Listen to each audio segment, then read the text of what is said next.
Bhikkhuni Dhammadinna, one of the foremost Dhamma speakers in the Bhikkhuni Sangha, is not only distinguished for her extraordinary wisdom, but also for her ability to convey the teachings of the Buddha in a deep and comprehensible way. She is revered as an excellent teacher, with her sermons touching the hearts of thousands, helping them find the path to liberation and inner peace.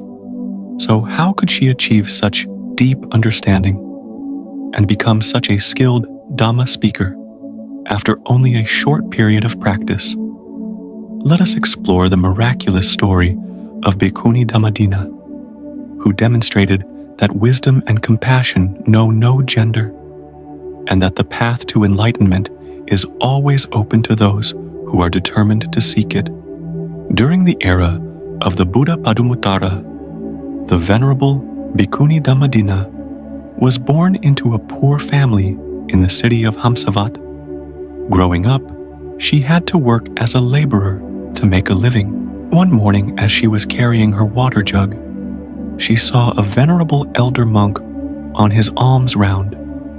She felt a pure heart arise within her, and with great respect offered the portion of her breakfast to the elder monk. After receiving her offering, the elder monk found a suitable place nearby and sat down to partake of the food. Seeing him accept the offering with such grace, she felt immense joy. Once he finished, she invited him to her home to offer further food, and with compassion, the elder monk graciously accepted. Throughout the day, she felt great satisfaction in the good deed she had performed.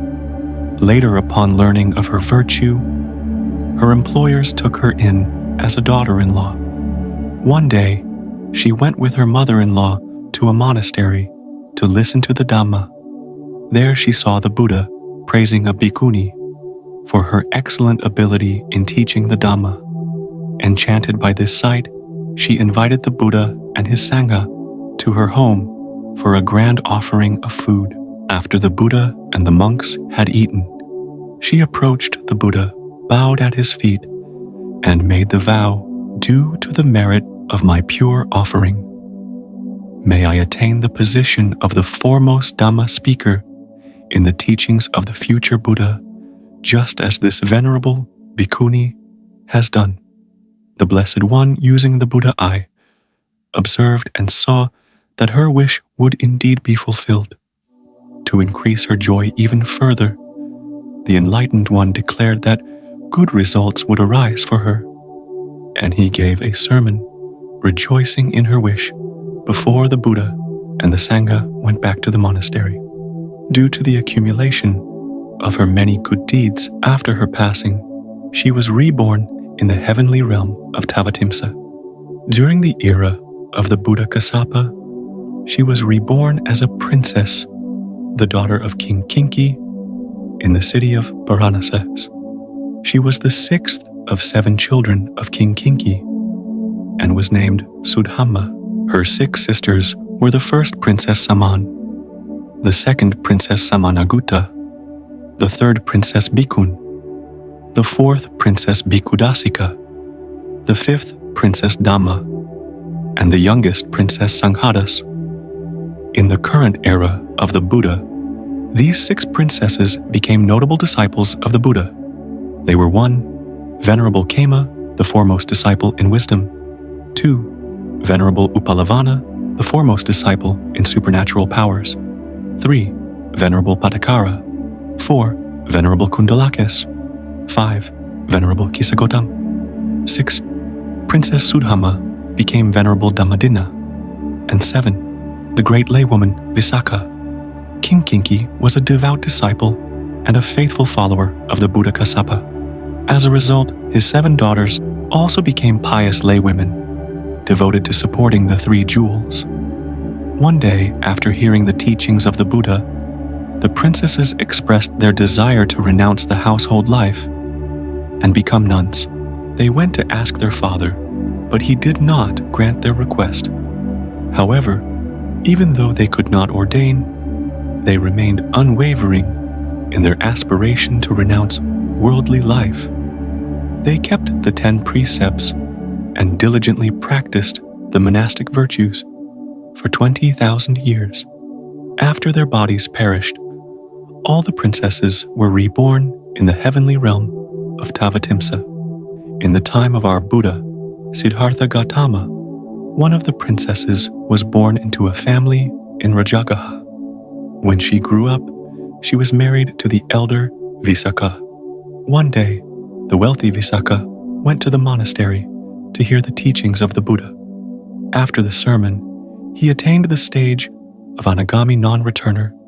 Upon returning home, Visakha quietly went up to his room and began practicing meditation. In the evening, his beautiful wife Dhammadinna came to him, placed her hand on his shoulder, and affectionately said, "It's time for dinner. Dear husband, you can continue your meditation after the evening."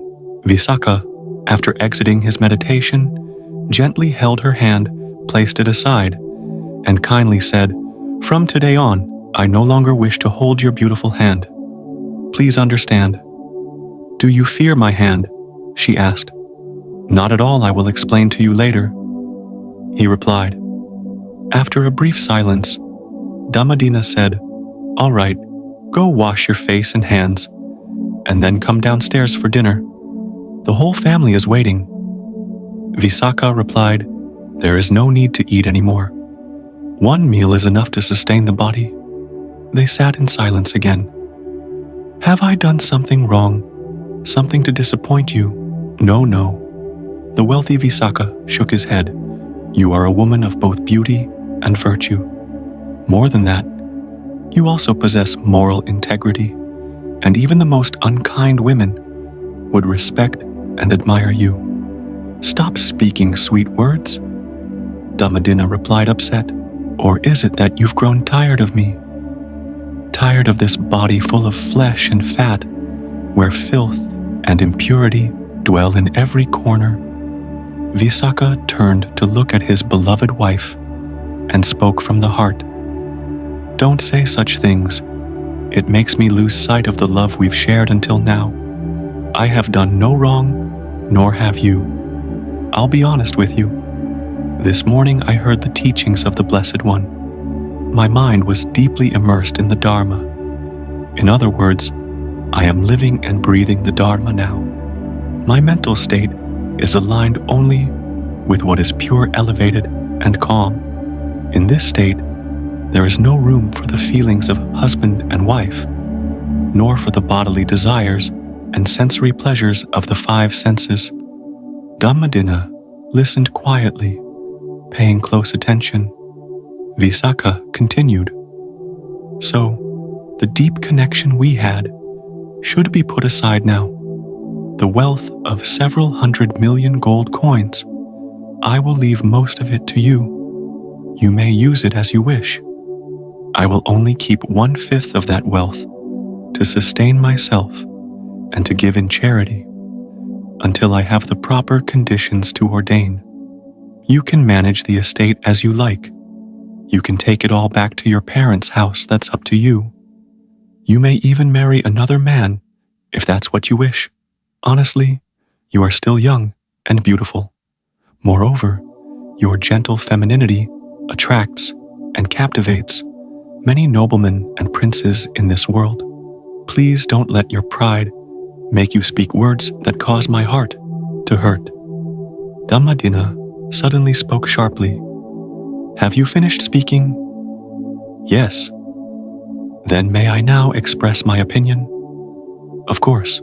After realizing the teachings, living with each breath of the Dharma, he felt that his beloved wife, the one he shared his pillow and blanket with, and his wealth of hundreds of millions of gold coins were all external possessions, things that should not be clung to nor attached to. To put it more plainly, they were worthy of being abandoned, thrown away. Is that correct? The layman, Visakha, gazed deeply into her eyes. As for wealth, yes, that's correct. Mrs. Dhammadinna replied firmly, "To say they are worthy of being thrown away means that whatever you have abandoned, whatever you have vomited up, I will plainly say that I will not accept the things you have thrown away. I will not swallow what you have vomited." Layman Visakha was stunned. "What do you mean? If you can abandon it, I can abandon it too. Please allow me to renounce the household life." Layman Visakha was speechless with joy. The joy flowed through him like a river, making his body tingle. Unable to speak for a moment, Mrs. Dhammadinna, however, appeared contemplative, distant, and slowly spoke in a soft, gentle voice like a breeze. "It's been a long time, dear husband. Since the moment I married you, I have lived a very happy life. Happy because I have a good husband, good-looking, good-natured, with a heart full of generosity, good in his manners, and good in his words, polite, gentle. There is no woman who has received a more perfect, impeccable marriage than I. However, there's always been a feeling, oh, no more, like an intuition that hovers around me, vague like mist or smoke, that this life with you is borrowed, temporary, fleeting. There is something not quite real, not solid in it. It feels like there must be another world, another realm that is so familiar, but hidden, deep within some distant memory. There's a call. There's a call from the other side of the river, calling back to me. There's a hand waving somewhere at the end of the road beyond the hill. Many nights, I have been awake, restless, longing for a permanent realm, a true realm that I have never dared to speak of to anyone, not even to you, dear husband. Yes, exactly. I too have sometimes felt the same way, that vague sensation. Perhaps in many past lifetimes, somewhere far away, we once lived the life of a renunciant practicing virtue, and those sensations are reminders to return, not to wander, not to drift aimlessly anymore. I am grateful, my wife. And suddenly, as if a new discovery, Layman Visakha remarked, "How strange I've lived with you for so long, and only today did I realize how well you speak.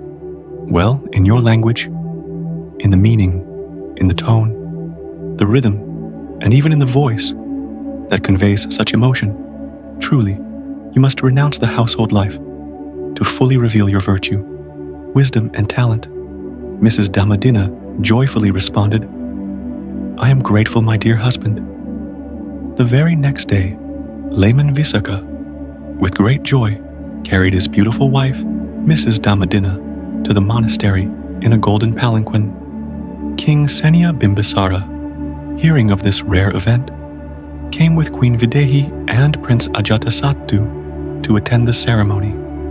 The Buddha was aware of this, and along with the senior monks, went to witness the event and to ordain her with the full monastic precepts in the presence of a large assembly of monks and nuns from both monasteries. Layman Visakha served as the benefactor for the ceremony, and afterward he placed an offering bowl for the monks and nuns of both monasteries, continuing for a whole week. During this week, the Buddha and the senior monks took turns teaching the Dharma, some teachings even stretching into the night, because of the overwhelming number of people seeking to hear the teachings. During this time, a considerable number of princesses, young ladies, and women from various social backgrounds also requested ordination as bhikkhunis.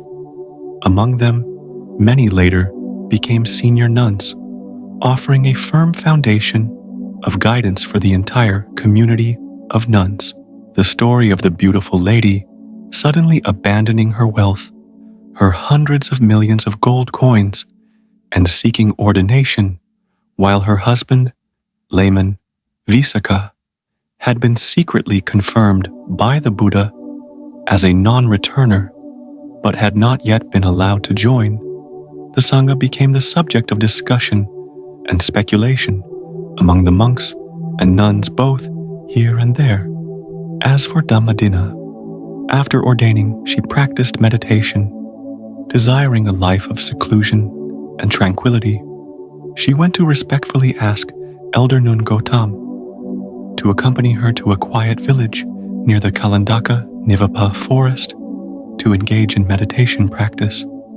Not even half a month later, she attained the state of Arahant and easily realized the 4 unobstructed wisdoms due to the perfect conditions accumulated from many past lifetimes. When layman Visakha heard of this, he thought that his former wife must have fallen away from the path and returned to worldly life, so he immediately went to visit her and inquire about the situation.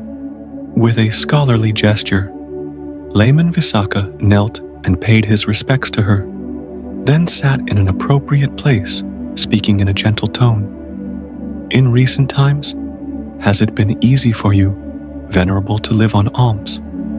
Is the life of renunciation comfortable and peaceful for you?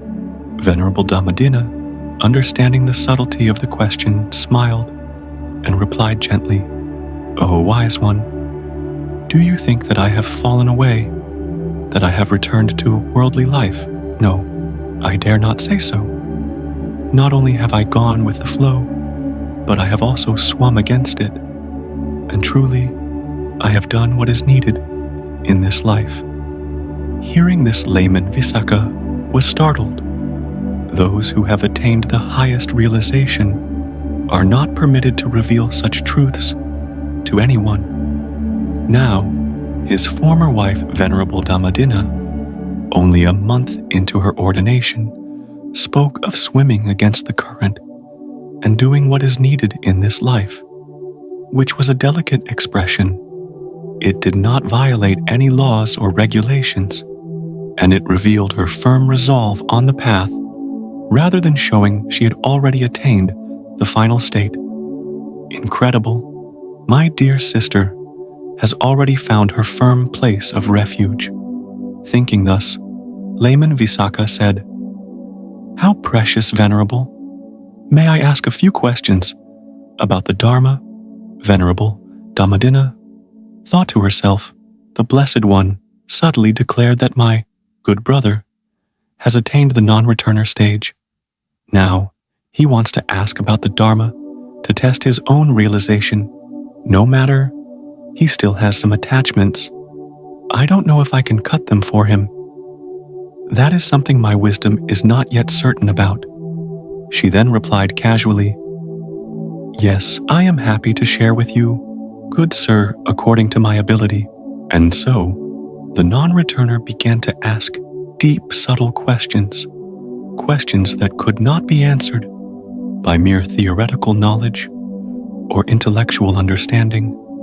They belonged to the realm of direct experience, the realization of intuitive spiritual wisdom. These were questions about the self, about the arising of the self, about the view of the self, about the Noble Eightfold Path, about concentration practice, the cessation of concentration, about feeling, about latent tendencies, about conditions. Venerable Dhammadinna answered fluently and smoothly, without hesitation, demonstrating that her knowledge was real, not derived from mere thought.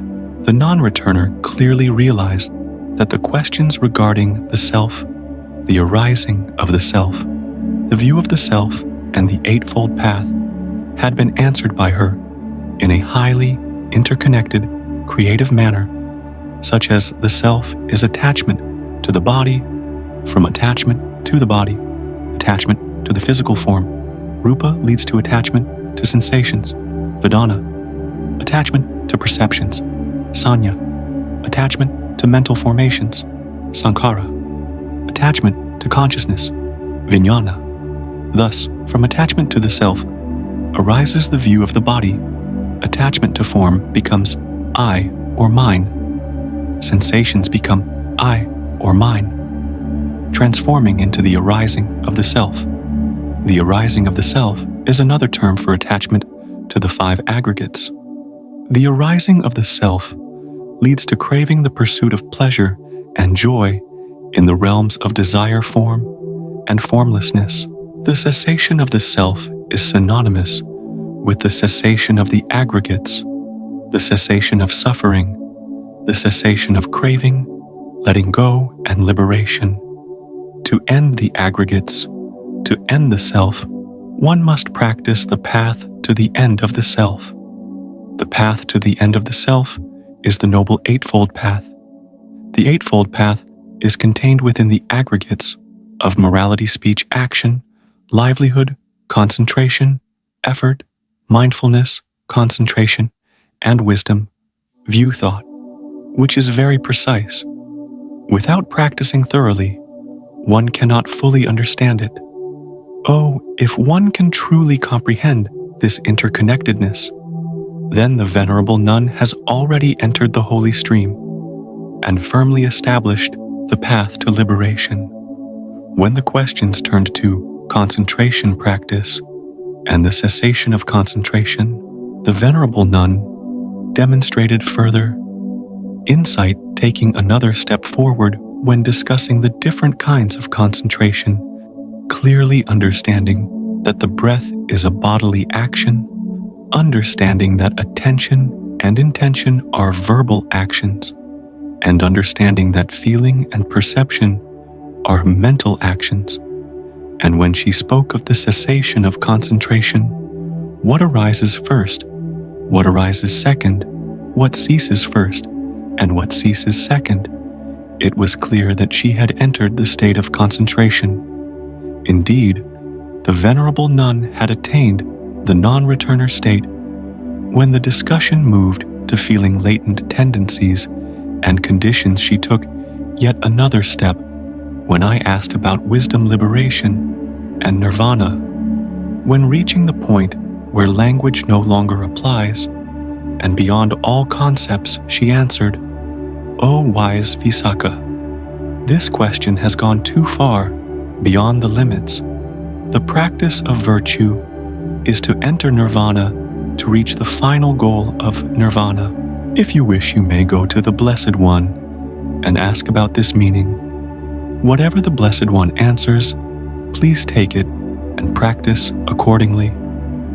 When Visakha rejoiced and accepted the words of the Venerable Nun, Dhammadinna, he rose from his seat, paid respects to her, turned to face her right side, and then departed, heading towards where the Blessed One was residing.